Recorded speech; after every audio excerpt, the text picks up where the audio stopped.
You were invited me to told that you're not good enough for your grandkids or kids. I have no idea what this feels like. Emotional interrogation from one of the worst cases of child abuse we have ever covered on this show.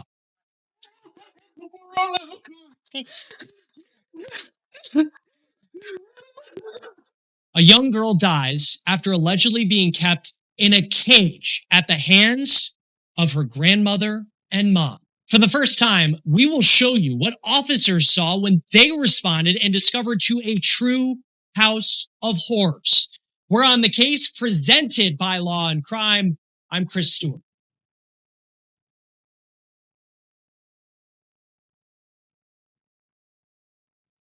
It has taken us months to get the video that you are about to see, and I've thought about this case a lot since January of last year when we first covered this story, when a young girl lost her life in such a horrific way, a little girl who frankly just deserved so much better than the short life that she lived.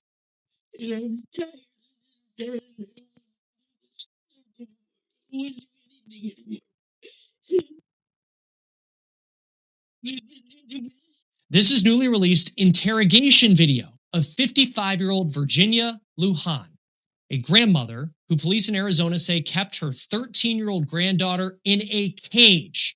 This is body cam video of officers observing the room when they responded to her house in Tempe, Arizona in January of last year. Now, here is a picture that Tempe police sent us of that cage. It is haunting.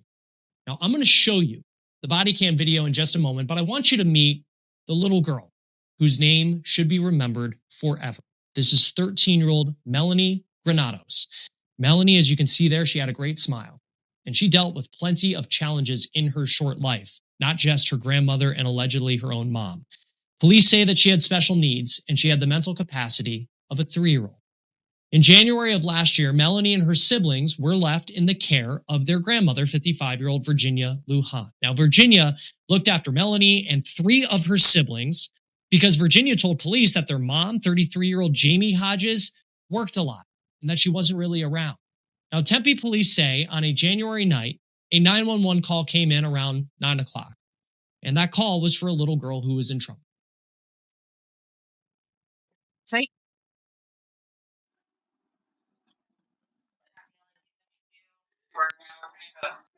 Back her up into here so we have room, right? 1, 2, 3, this way. Watch your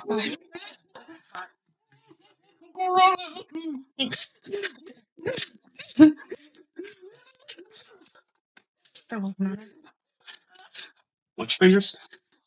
You just keep the pressures going. Is there any chance that she could have taken any? Hey, can you find out, McCain? Is there any chance she could have taken any fentanyl drug? Even accidentally. What is from?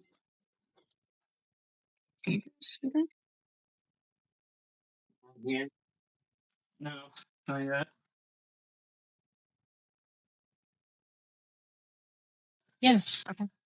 Just You can see Lujan is hysterical as EMTs are doing chest compressions on Melanie on the ground.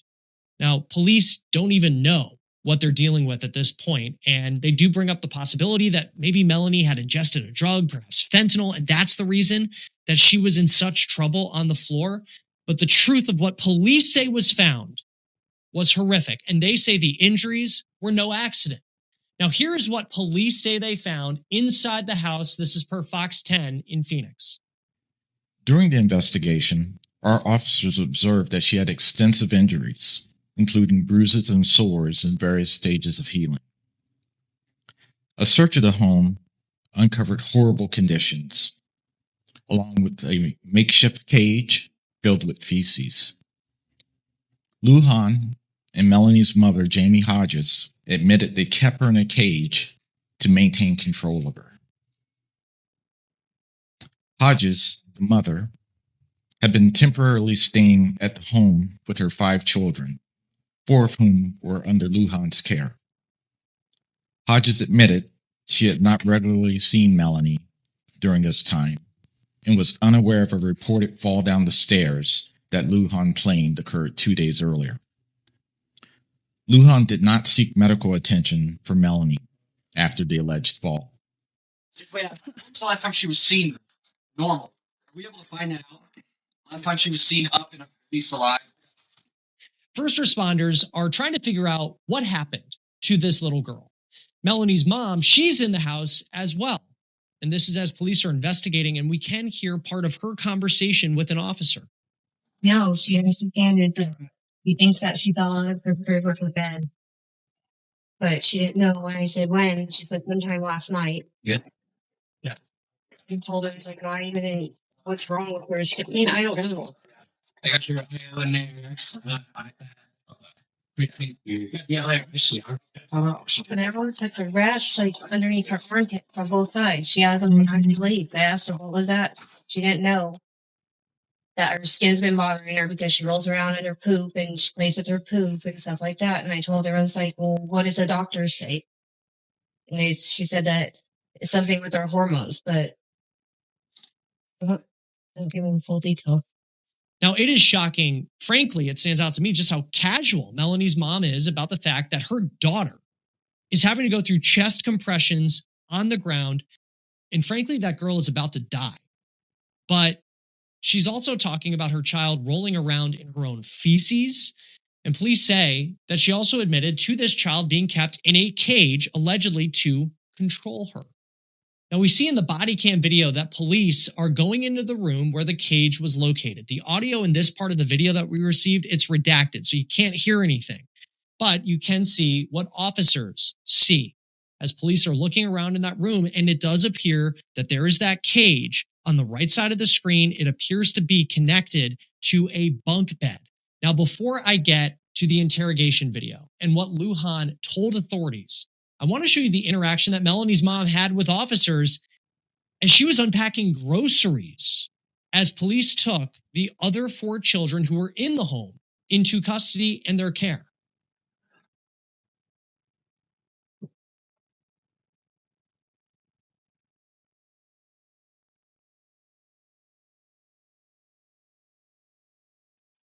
I think that's all. That's fine. That's still hot. Okay. One thing there. Today. There's nothing that quite fills in the Hot Pocket craving. Exactly. Like you can get pizza, it's not the same.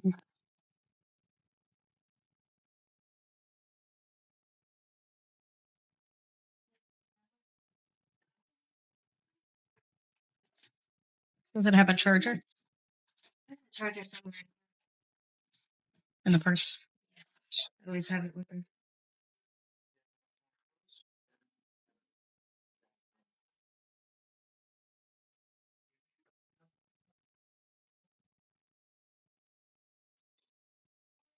Much better, much warmer.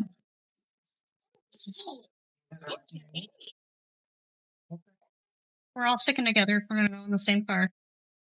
Are you and mom? Again, it's just hard to believe that this is the same home that just about a half hour earlier, according to the police body cam, had EMTs doing chest compressions on a 13-year-old girl who was then rushed to the hospital and passed away. It was just a couple hours after that Melanie lost her life. Now, at the police station, Virginia Lujan, the grandmother who allegedly kept that young girl in the cage, sat down with detectives, and you will see, even though she was keeping a girl in a cage, she really tries to act like it wasn't her fault. And in some ways, she's the victim. Yeah. I didn't do anything.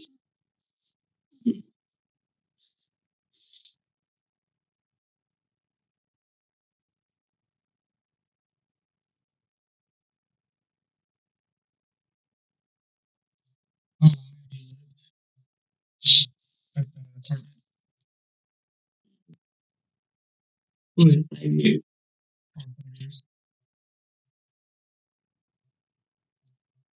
Which Arizona? Me? Yeah. Born and raised. Yeah. Do you work? No, I tried to. I tried to start a business, What kind of business? online business, and selling stuff.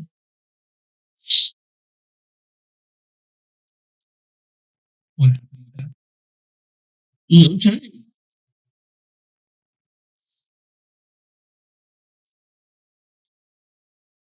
It was going good, and then my daughter moved in, and I didn't have no time for nothing. Everything just failed. And I didn't take care of her kids.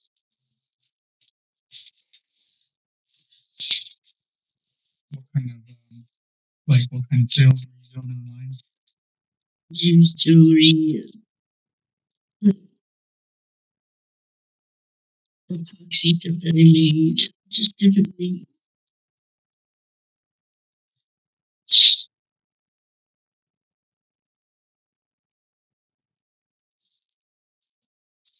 And like I said, it was doing good at it. Good shit. How long ago was Then failed. that you had your business? Like, I started it 3 years ago.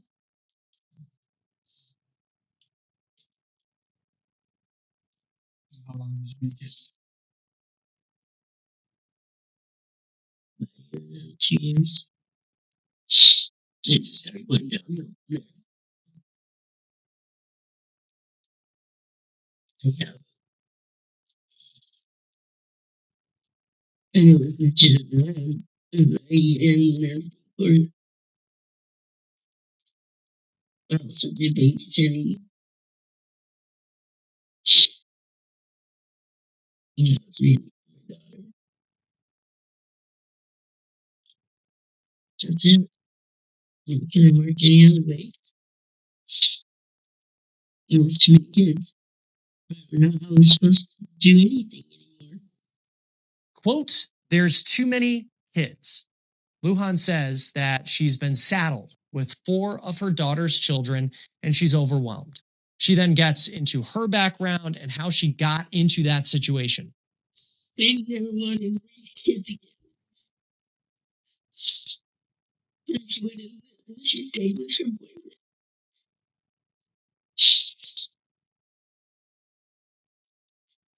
She told the guy over her kid.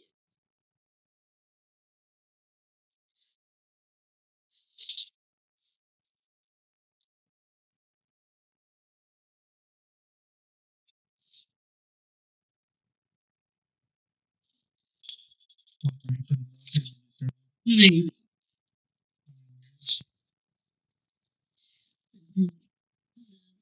I did 4 and 2 more after that. Did you move around a lot, or where did you serve your time?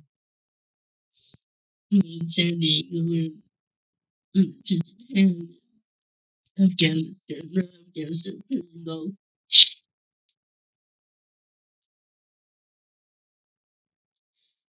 Thank you for your service. It wasn't even worth it out.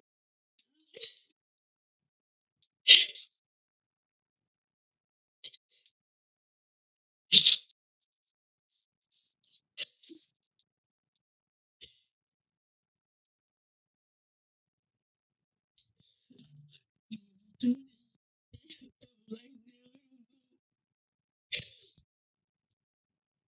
like that.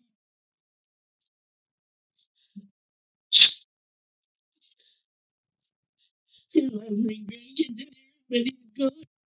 Police are trying to get Virginia comfortable, and then they try to narrow down more about what happened inside that home, not just on that night, but the days before.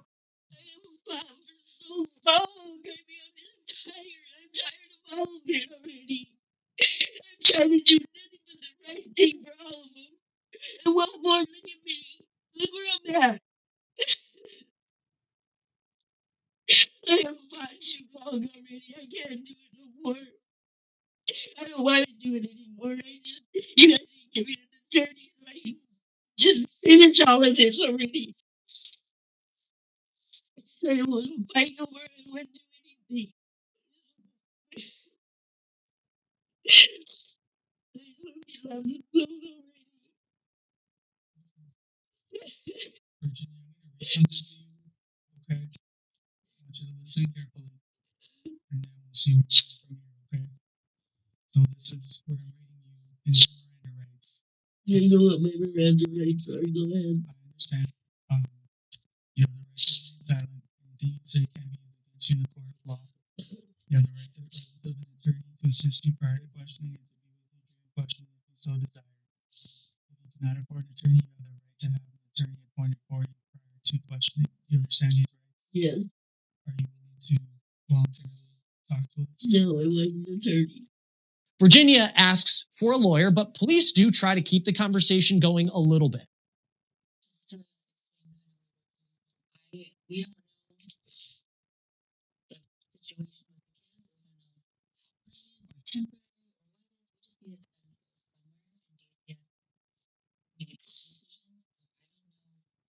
I don't know one day thing. We don't know. Day thing. They already told me. They're sending out my brother. My granddaughter. Dad. So we were just here to try to understand.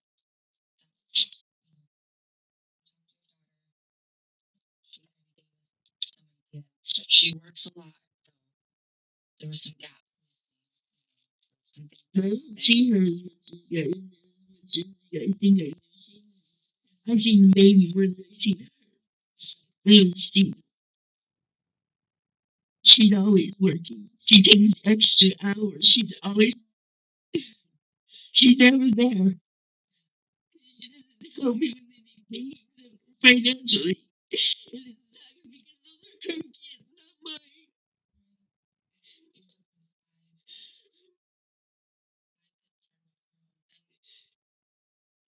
And if I did it, they would end up somewhere else with somebody. And I didn't want them. You're doing your best. I cannot imagine taking on my own children, let alone someone else's. So we're not painting you. We're not the enemy. I don't think you're some monster. I think a terrible, terrible thing happened.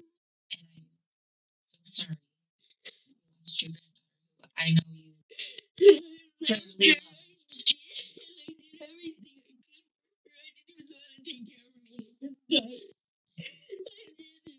I tried to learn everything about her. I don't know.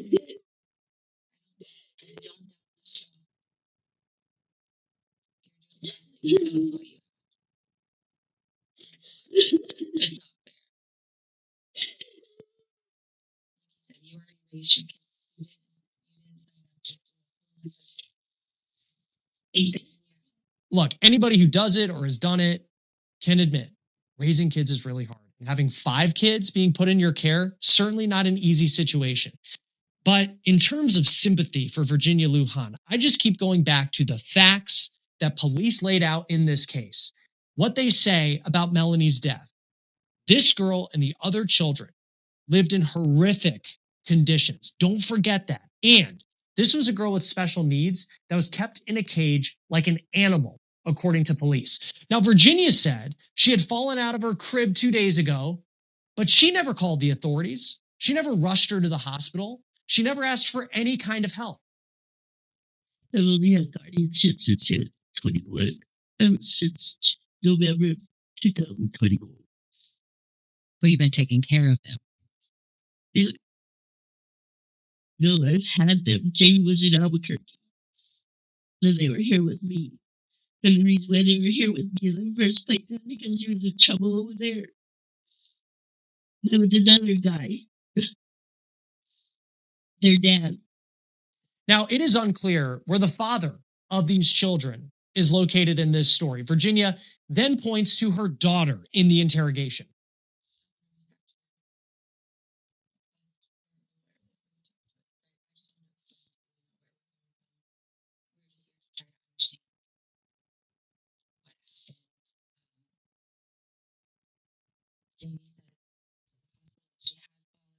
So we were just trying.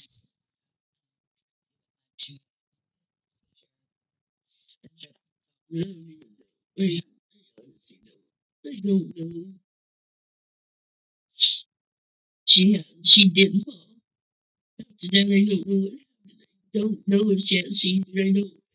I couldn't be with her 24 hours a day. I couldn't. That is impossible. And Jamie blames me, and I didn't do anything to her.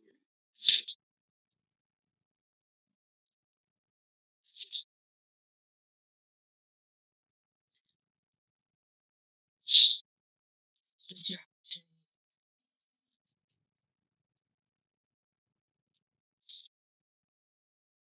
I'm not talking down that Jamie lied like that. I don't want to talk. There's no way. I'm not going to be set up with all this and something that I didn't do. I know my daughter hates me. She's told me that she wishes I was dead because she thought I took her kids away from her. I never took her kids away from her. Her kids requested for DCS to be called because they didn't want to go stay with her. They didn't want to be around the guy that abuses their mom and watch it again. And she still thinks that I did it. I never did it. I didn't call on her. I didn't want the kids. I didn't want to take the kids. I didn't. They didn't want to go with her. They wanted to stay with me because they didn't want to see her get hit again. That was it.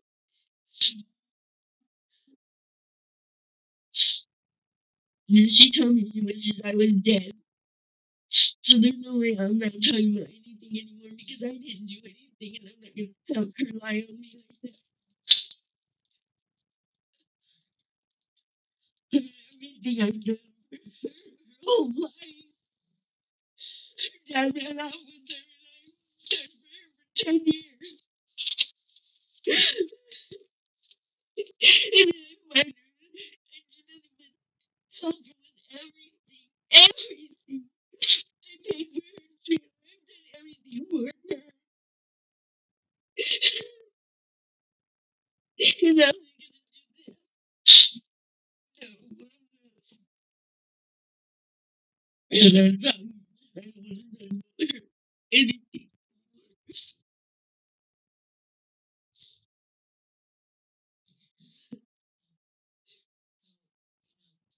to kind of believe in what's gonna happen. Just basically. That's the whole thing. You guys are gonna sit there and say about the conditions. She's on the floor on a regular basis, and she was playing in it.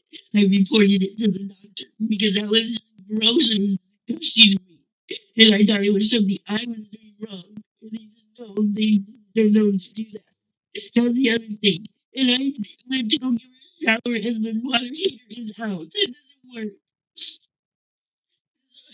I called the water heater guy and see if I can get a new one. And I was communicating with him right when this happened. He was supposed to be there at 8:30. You look at my phone, it shows on there that I was communicating with him to get a new water heater. Because I had gone to give her a shower and I couldn't because the water was freezing.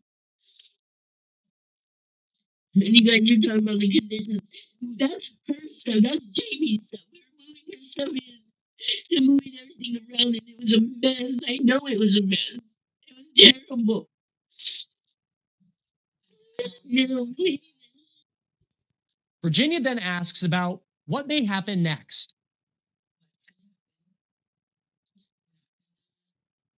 You and keep you in jail. I think you're doing your best. Okay? I think you're doing your best with crappy hands that you've done. For the kids the best you can, and then it's just hard. Okay? So what's gonna happen is we're gonna downstairs.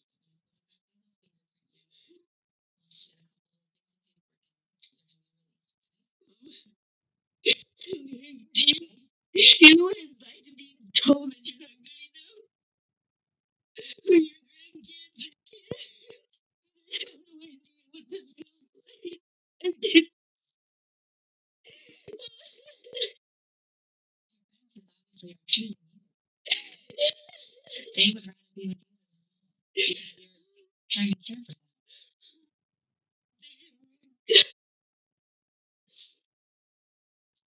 them. They don't want to know their mom. They don't.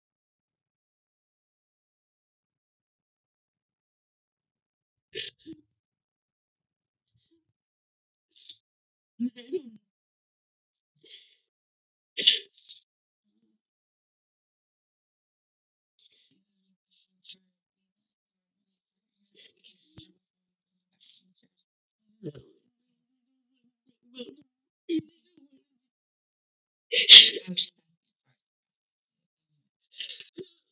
What's gonna happen to me now? So it's photograph, do the fingerprint, and then we still have a bunch of other stuff to do in the back end. Virginia Lujan was indicted on 2 counts of child abuse, 2 counts of tampering with physical evidence, and a count of tampering with a witness. The child abuse charges show that the abuse goes back allegedly to November 9th, 2021. And 2021 is when police say the custody of her 4 grandkids were transferred to her care. Now, her daughter, Jamie Hodges, was also arrested on a child abuse charge, but she has yet to be indicted in this case, and she's not in custody. Now, there is a twist in this investigation that came in September of 2025, roughly 9 months after her arrest. Virginia Lujan died in custody. A DCF report came out in November of last year, and the agency says that Melanie Granados was not receiving any services at the time of her death. And on top of that, DCF also found that there was a history with this family and their agency. They found in 2008, the agency received a report alleging neglect by Virginia Lujan against Melanie. She would have been very young at that time. DCF said that the report, though, was an unsubstantiated claim. Then in 2019, DCF got a report alleging neglect against Melanie by her parents, and that report led to the children being put in Virginia Lujan's care. The children were then put in Lujan's care again in 2021 after another report of abuse by Melanie's parents. Then you have in 2022 an unsubstantiated claim once again of abuse by Virginia Lujan. Clearly, the warning signs were there years before that night in January of 2025 when police were called and that little girl lost her life. That will do it for On the Case, presented by Law and Crime. Subscribe to us on YouTube and Spotify, and we're also now streaming on Peacock. I'm Chris Stewart. We'll see you next time.